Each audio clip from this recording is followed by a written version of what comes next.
नमस्कार सभी साथियों और विद्यार्थियों को। प्रिय विद्यार्थियों और प्रिय साथियों, कल की क्लास हमारी जो थी वो अंतर्राष्ट्रीय संगठन के संदर्भ में थी। आज भी जो हम बात करेंगे वो अंतर्राष्ट्रीय संगठन के संदर्भ में जो है हम बात करने वाले हैं। देखिए, अंतर्राष्ट्रीय संगठन शब्द का जो सबसे पहली बार जो प्रयोग किया गया था वो स्कॉटलैंड के जो है चार्ल्स लॉरिमर के द्वारा इस अंतर्राष्ट्रीय संगठन शब्द का जो है सर्वप्रथम प्रयोग किया जाता है। डियर स्टूडेंट्स और प्यारे साथियों, जैसा आप उन सभी जानते हैं कि जो संगठन होता है और संगठन में ही जो है शक्ति होती है, संगठन और एकता के अंतर्गत शक्ति जो है प्रदर्शित होती है। तो निश्चित रूप में जो है फर्स्ट जो वर्ल्ड वार हुआ था, और फर्स्ट वर्ल्ड वार जो हुआ था वो 1914 से लेकर के 1918 तक जो है फर्स्ट वर्ल्ड वार चला था। इसके बाद में जो है अंतर्राष्ट्रीय संगठन के रूप में संगठनों के रूप में आवश्यकताएं जो है महसूस की जाने लगी। और पहले जो है 1920 में राष्ट्र संघ की जो है स्थापना होती है, लेकिन राष्ट्र संघ जो है असफल रहा। उसके बाद में जो है विभिन्न जो राजनीतिक जो विचारक थे और जो विधिवेत्ता थे, उन्होंने अंतर्राष्ट्रीय संगठनों के संदर्भ में जो है अपने विचार दिए। और इससे पहले चार्ल्स लॉरिमर से पहले भी जो है विभिन्न जो विचारक थे, उन्होंने अंतर्राष्ट्रीय संगठनों की आवश्यकता पर बल दिया। तो अंतर्राष्ट्रीय जो संगठन होते हैं शक्ति के रूप में शक्ति प्रदर्शित करने के लिए परस्पर जो है राष्ट्रों के मध्य जो सहयोग होता है और सहयोग वार्ता और संधियों पर आधारित जो संगठन के रूप में होते हैं वो आपसी सहयोग पर जो है क्या होते हैं आधारित होते हैं। तो जो अंतर्राष्ट्रीय संगठन है, अंतर्राष्ट्रीय संगठन का सीधा सा जो मतलब होता है कि संप्रभु राष्ट्रों के औपचारिक संगठन के रूप में होता है, और जिसकी जो स्थापना की जाती है वो विशेष उद्देश्यों की प्राप्ति के लिए की जाती है। किसके लिए की जाती है? विशेष उद्देश्यों की प्राप्ति के लिए। चलिए, इससे पहले अपन जो अंतर्राष्ट्रीय जो संगठन था उसका अर्थ और परिभाषा के संदर्भ में हम बात कर चुके थे, और अंतर्राष्ट्रीय संगठन के संदर्भ में ये हमारी जो है सेकंड क्लास है। और सेकंड क्लास के अंतर्गत जो हम बात करने वाले हैं, आज हम बात करेंगे अंतर्राष्ट्रीय संगठन के दो दृष्टिकोण होते हैं। अंतर्राष्ट्रीय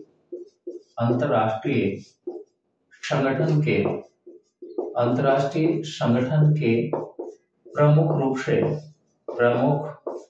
से जो है दो दृष्टिकोण, प्रमुख रूप से दो दृष्टिकोण है। कितने दृष्टिकोण हैं? दो दृष्टिकोण है। अंतर्राष्ट्रीय आज जो है वैश्विक स्तर पे देखते हैं अपन जो अंतर्राष्ट्रीय राजनीति है, और अंतर्राष्ट्रीय राजनीति के अंतर्गत अंतर्राष्ट्रीय महत्व को जो है स्वीकार किया जाने लगा। निश्चित रूप में भी अंतर्राष्ट्रीय संगठनों का जो है महत्व होता है, क्योंकि इसमें जो संगठन में जो शामिल जो राष्ट्र होते हैं वो अपनी शक्ति और एकता को जो है क्या करते हैं प्रदर्शित करते हैं, और परस्पर एक दूसरे का क्या करते हैं सहयोग करते हैं।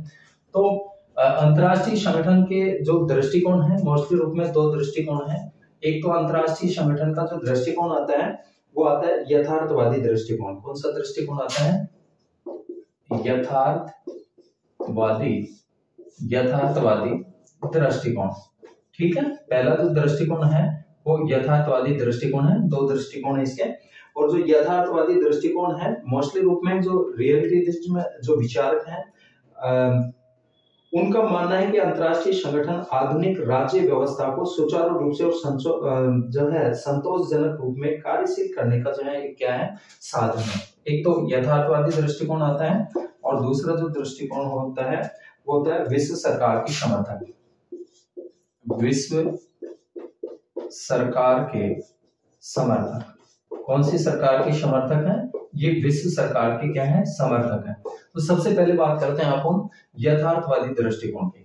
तो देखिए, यथार्थवादी जो दृष्टिकोण है वो मोस्टली रूप में यथार्थवादी जो है उनका ये मानना है कि अंतर्राष्ट्रीय संगठन आधुनिक राज्य व्यवस्था को सुचारू रूप से और संतोषजनक रूप में कार्यशील करने का एक साधन है।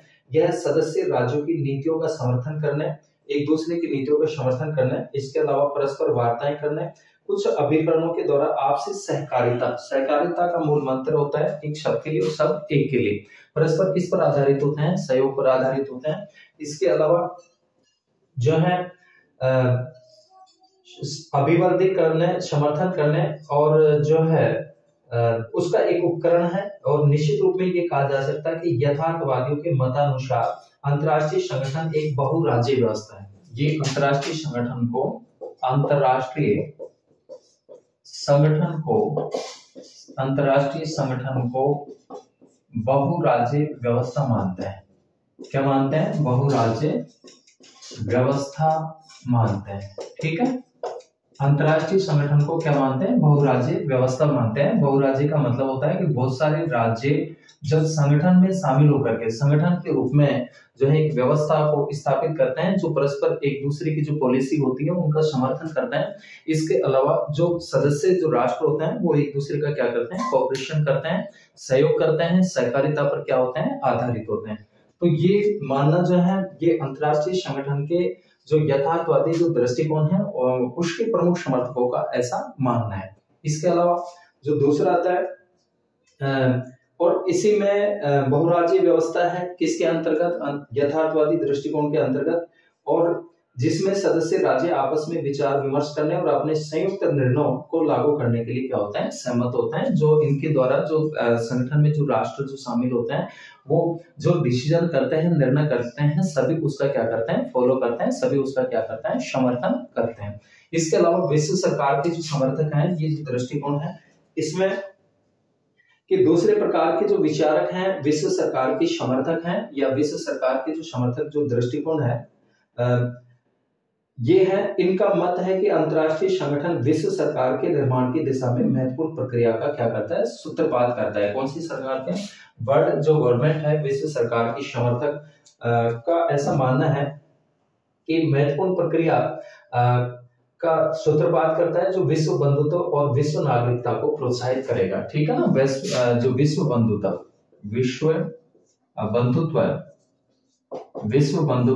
और जो है मोस्टली रूप में इनका मानना है कि एक तो विश्व बंधुत्व और विश्व नागरिकता को प्रोत्साहित करेगा। विश्व नागरिकता को क्या करेगा? प्रोत्साहित करेगा। ऐसा किसका मानना है? विश्व सरकार के समर्थकों का मानना है। जो देखिए हम बात कर रहे हैं अंतरराष्ट्रीय संगठन, और अंतरराष्ट्रीय संगठनों के अंतर्गत मोस्टली रूप में हम आज की क्लास के अंतर्गत देख रहे हैं कि अंतरराष्ट्रीय संगठन के प्रमुख रूप से जो है दो दृष्टिकोण है। एक तो यथार्थवादी दृष्टिकोण है और एक दूसरा जो दृष्टिकोण है वो विश्व सरकार के समर्थक है। और यथार्थवादी दृष्टिकोण के जो समर्थक हैं ये अंतरराष्ट्रीय संगठन को बहुराज्य व्यवस्था मानते हैं, और विश्व सरकार के जो समर्थक हैं ये विश्व सरकार या विश्व नागरिकता और विश्व बंधुत्व की जो है भावना को व्यक्त करते हैं कि इस बात का जो है सूत्रपात किया जाएगा, विश्व बंधुत्वता और विश्व नागरिकता। इसके अलावा मानवीय अधिकारों में मानव की गरिमा, मनुष्य की गरिमा और महत्व में नर नारियों तथा छोटे बड़े राष्ट्रों के समान अधिकारों में आस्था स्थापित करने में समर्थ होगा। इन सपनदर्शियों का विचार यह है कि जब सारा विश्व एक सरकार के अधीन हो जाएगा तो युद्धों का स्वरूप भी बदल जाएगा। प्रथम तो जो है युद्ध होंगे ही नहीं, और यदि होंगे तो भी महायुद्ध न होकर के जो है मात्र क्या होंगे? गृह युद्ध होंगे। इनका मत है कि किसी भी बड़े भयानक युद्ध की संभावना को तब तक दूर नहीं किया जा सकता जबकि तब तक संप्रभु आत्मनिर्णायक राज्य की व्यवस्था को विश्व सरकार की स्थापना के द्वारा स्थानांतरित नहीं कर दिया जाता। तो बड़े भयानक युद्धों की जो संभावनाएं होती हैं उनको क्या किया जा सकता है? समाप्त किया जा सकता है। किसके माध्यम से?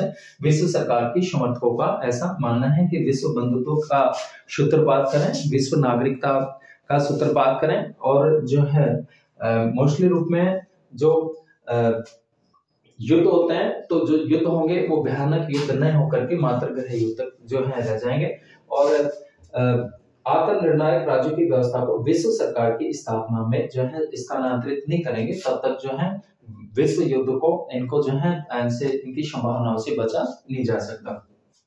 इसके बाद में अपन बात करते हैं अंतरराष्ट्रीय संगठनों का वर्गीकरण। अंतरराष्ट्रीय संगठनों का वर्गीकरण।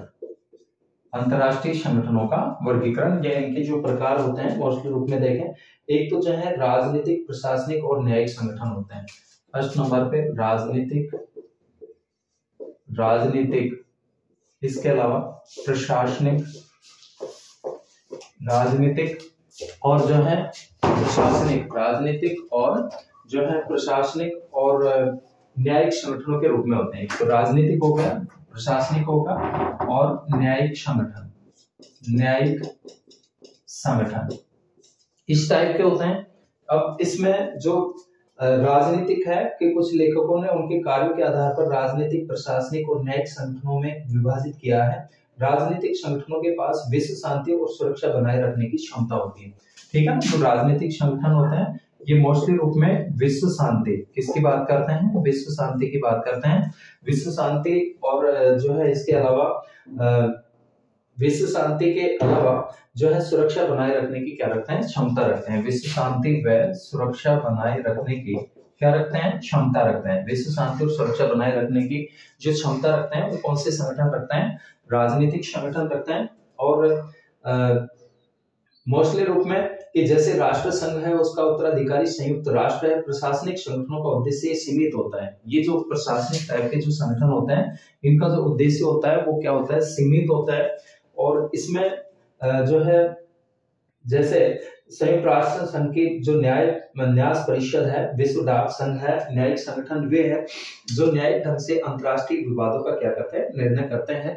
जैसे न्यायिक संगठनों के रूप में जो है अंतर्राष्ट्रीय न्यायालय है। कौन सा न्यायालय, अंतर्राष्ट्रीय न्यायालय है, संयुक्त राष्ट्र संघ का एक प्रमुख अंग है। और अंतर्राष्ट्रीय न्यायालय के जो न्यायाधीश होते हैं उनका जो कार्यकाल होता है वो 9 वर्ष होता है, ठीक है।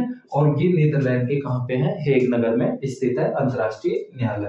तो अंतर्राष्ट्रीय जो न्यायालय है वो एक प्रकार से न्यायिक संगठन है, लेकिन अंतर्राष्ट्रीय संगठनों को राजनीतिक, प्रशासनिक और न्यायिक वर्गों में वर्गीकृत करना वैज्ञानिक दृष्टिकोण से उचित प्रतीत नहीं होता है, क्योंकि उनके उत्तराधिकार का जो क्षेत्र होता है, उत्तरदायित्व का जो क्षेत्र होता है वो एक दूसरे पर अति व्याप्त है। उदाहरण के लिए जैसे बात करें कि संयुक्त राष्ट्र संघ एक राजनीतिक संगठन है, पर इसी का एक प्रमुख अंग न्यास परिषद प्रधानतः प्रशासनिक है। और इसी का जो दूसरा अंग है अंतर्राष्ट्रीय जो न्यायालय है, ये कौन सा संगठन है, ये न्यायिक संगठन है। किसके रूप में है, न्यायिक संगठन के रूप में। तो अंतर्राष्ट्रीय जो संगठन है उनका जो वर्गीकरण हमने किया, फर्स्ट जो रूप में हमने देखे कि राजनीतिक, प्रशासनिक और न्यायिक क्या होते हैं, संगठन होते हैं। और जो दूसरा है सेकंड नंबर पे वो आता है व्यापक और सीमित संगठन। व्यापक व सीमित संगठन, व्यापक व सीमित संगठन। देखिए व्यापक और जो सीमित संगठन होते हैं कि कुछ लेखकों के अनुसार, कुछ लेखक जो हैं वो ये मानते हैं कि अंतर्राष्ट्रीय संगठनों को उनके उत्तरदायित्व के क्षेत्र की दृष्टि से 2 श्रेणियों में बांटा जा सकता है। पहली श्रेणी में वे संगठन आते हैं जिनका उत्तरदायित्व व्यापक होता है, और जैसे राष्ट्र संघ, संयुक्त राष्ट्र संघ। दूसरी श्रेणी के संगठनों का कार्य क्षेत्र सीमित होता है, उनका निर्माण कुछ विशेष समस्याओं जैसे आर्थिक, सामाजिक और सांस्कृतिक को सुलझाने के लिए राष्ट्रों के पारस्परिक सहयोग द्वारा किया जाता है। इसके अलावा जैसे अंतर्राष्ट्रीय श्रम संगठन है, विश्व स्वास्थ्य संगठन है आदि। तो ये व्यापक और सीमित प्रकार के जो है क्या होते हैं, संगठन होते हैं। और तीसरे जो प्रकार के आते हैं वो सार्वभौमिक और प्रादेशिक संगठन। थर्ड नंबर पे सार्वभौमिक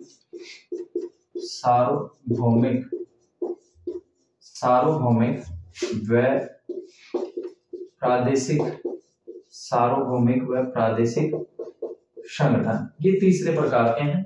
सार्वभौमिक और जो प्रादेशिक संगठन है कि सदस्यता के विस्तार की दृष्टि से अंतर्राष्ट्रीय संगठनों को 2 वर्गों में, एक सार्वभौमिक और प्रादेशिक संगठनों में बांटा जा सकता है। सार्वभौमिक संगठन की क्षमता व्यापक होती है और विश्व के लगभग सभी राष्ट्र इसके सदस्य होते हैं। ऐसे संगठनों की सदस्यता सभी राष्ट्रों के लिए उपलब्ध होती है। इस श्रेणी में राष्ट्र संघ और संयुक्त राष्ट्र संघ आते हैं। राष्ट्र संघ अब नहीं है। राष्ट्र संघ के स्थान पर किसकी स्थापना हुई, 24 अक्टूबर 1945 को संयुक्त राष्ट्र संघ की, क्योंकि राष्ट्र संघ क्या हो गया था, असफल हो गया था 1920 में। प्रादेशिक संगठनों की स्थापना किसी विशेष क्षेत्र की रक्षा के लिए की जाती है और इनकी क्षमता सीमित होती है। जैसे नाटो है, सीटो है। NATO North Atlantic treaty organization, जिसका नेतृत्व अमेरिका के द्वारा किया गया था और अप्रैल 1949 में इसकी क्या हुई थी, स्थापना हुई थी, ठीक है ना, जिसमें 12 सदस्य राष्ट्र थे प्रारंभिक। तो ये नाटो, सीटो, वार्सा, इस तरह के जो संगठन थे वो प्रादेशिक संगठनों के अंतर्गत आते हैं। और 4th नंबर पे जो आते हैं अधिराष्ट्रीय एवं गैर अधिराष्ट्रीय संगठन। अधिराष्ट्रीय 4th नंबर पे अधिराष्ट्रीय व जो है गैर अधिराष्ट्रीय संगठन, गैर अधिराष्ट्रीय संगठन, ये 4 प्रकार के। डियर स्टूडेंट्स और प्यारे साथियों, हमने आज की क्लास के अंतर्गत जो अंतर्राष्ट्रीय संगठन है वो हमारी सेकंड क्लास थी, और सेकंड क्लास के अंतर्गत हम जो बात कर रहे हैं वो अंतर्राष्ट्रीय संगठन के प्रमुख रूप से हमने दो दृष्टिकोणों की बात की। एक तो यथार्थवादी दृष्टिकोण, मोस्टली रूप में अंतर्राष्ट्रीय संगठन को बहुराज्यीय व्यवस्था मानते हैं, और विश्व सरकार की समर्थक जो विश्व बंधुत्व और विश्व नागरिकता पर क्या देते हैं, बल देते हैं कि इसके माध्यम से विश्व बंधुता और विश्व नागरिकता और विश्व सरकार की जो है स्थापना की जा सकती है। फिर हम बात कर रहे हैं अंतर्राष्ट्रीय संगठनों का वर्गीकरण, जो हमने बांटा है अंतर्राष्ट्रीय संगठनों को प्रकृति के आधार पर। एक राजनीतिक प्रकृति के होते हैं जो विश्व शांति और सुरक्षा की बात करते हैं। इसके अलावा प्रशासनिक न्यायिक संगठन जो न्याय से प्रेरित होते हैं, जैसे न्यायिक संगठन का जो उदाहरण है वो अंतर्राष्ट्रीय न्यायालय है, जैसे संयुक्त राष्ट्र संघ का है, इसके जो मुख्यालय है नीदरलैंड के हेग नगर में है। और उसके बाद में व्यापक और सीमित संगठन, इसके बाद में सार्वभौमिक, प्रादेशिक, और लास्ट आता है अधिराष्ट्रीय और गैर अधिराष्ट्रीय संगठन। तो अधिराष्ट्रीय संगठन वे संगठन होते हैं जिन्हें विधिक सत्ता प्राप्त होती है। इसके अलावा जिनके निर्णयों को मानने के लिए सदस्य राष्ट्र विधि के द्वारा बाध्य होते हैं, कानूनों के द्वारा वो बाध्य होते हैं। ऐसे संगठनों के निर्णय सदस्य राज्यों के व्यक्तियों, संस्थाओं, उपकरणों और सरकारों पर आबद्ध कर होते हैं। 18 अप्रैल 1951 की संधि के द्वारा निर्मित जो यूरोपियन कोयला और इस्पात समुदाय एक अधिराष्ट्रीय संगठन है, जो सदस्य राज्यों के क्षेत्रों में स्थित कोयला, लोहा, इस्पात के संबंध में अपनी शक्तियों का प्रयोग कर सकता है। इसी प्रकार के संगठन के वर्ग में यूरोपीय अणु शक्ति समुदाय और यूरोपीय आर्थिक समुदाय, साझा बाजार भी आते हैं। इन संगठनों के बहुमत से किए गए निर्णयों का पालन करना सदस्य राज्यों के लिए अनिवार्य होता है। इसके विपरीत गैर जो अधिराष्ट्रीय संगठन होते हैं वो केवल राजनीतिक सत्ता इनको प्राप्त होती है, जो सदस्य राज्यों के लिए कोई बाध्यकारी निर्णय नहीं ले सकते हैं, पर ये अधिक से अधिक सिफारिश कर सकते हैं। उनकी सिफारिशों को मानना या न मानना सदस्य राज्यों की इच्छा पर क्या करता है, निर्भर करता है। तो ऐसे जो संगठन होते हैं वो गैर अधिराष्ट्रीय संगठनों के अंतर्गत जो है आते हैं। ठीक है ना। तो डियर स्टूडेंट्स, ये आज की हमारी जो है सेकंड क्लास थी इंटरनेशनल ऑर्गेनाइजेशन के संदर्भ में। नेक्स्ट हम बात करेंगे इससे आगे। तब तक सभी विद्यार्थियों का मैं बहुत बहुत धन्यवाद।